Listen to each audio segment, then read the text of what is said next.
जय श्री कृष्ण। राधे राधे।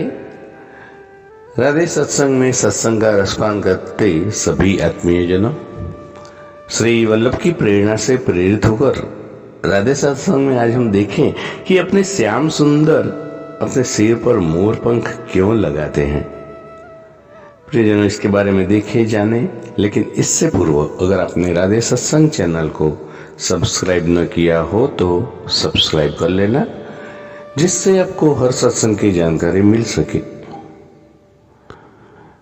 तो प्रियजनों, सारे देवताओं में सबसे ज्यादा श्रृंगार प्रिय है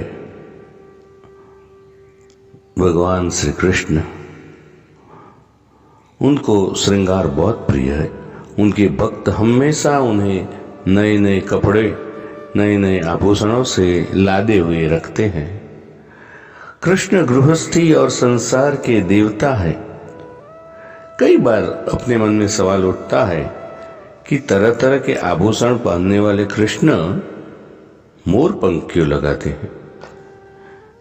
वे मोर पंख क्यों धारण करते, तो उनके मुकुट में हमेशा मोर का ही पंख क्यों लगाया जाता है।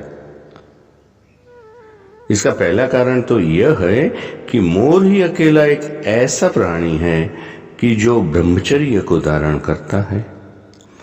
जब मोर प्रसन्न होता है ना, तो वह अपने पंखों को फैलाकर नाचता है, और जब नाचते नाचते मस्त हो जाता है तो उसकी आंखों से आंसू गिरते हैं और मोरनी इन आंसुओं को पीती है और इससे ही गर्भ धारण करती है।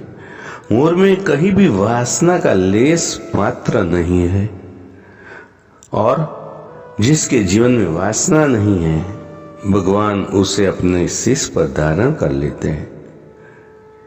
वास्तव में श्री कृष्ण का मोर मुकुट कई बातों को प्रतिनिधित्व करता है। यह कई तरह के संकेत हमारे जीवन में भी लाता है।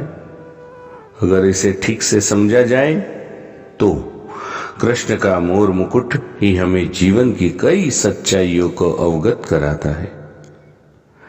दरअसल मोर का पंख अपनी सुंदरता के कारण प्रसिद्ध है। मोर मुकुट के जरिए श्री कृष्ण यह संदेश हमें देते हैं कि जीवन में भी वैसे ही रंग है जैसे मोर के पंख में है।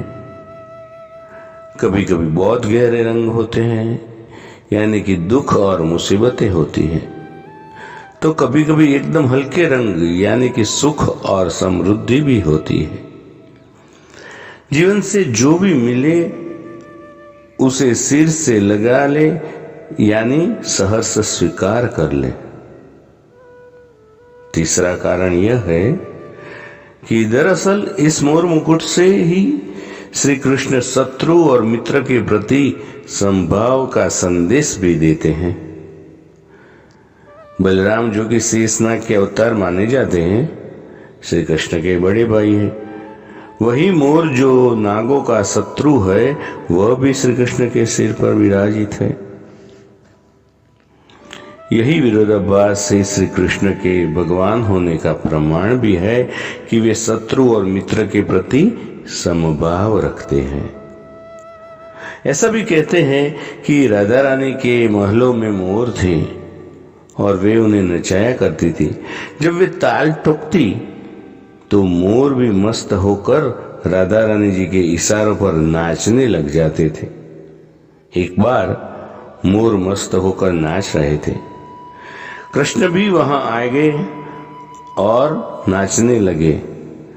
तभी मोर का एक पंख गिरा और श्याम सुंदर ने झटके से उसे उठा लिया और राधा रानी जी का कृपा प्रसाद समझकर अपने शीश पर धारण कर लिया।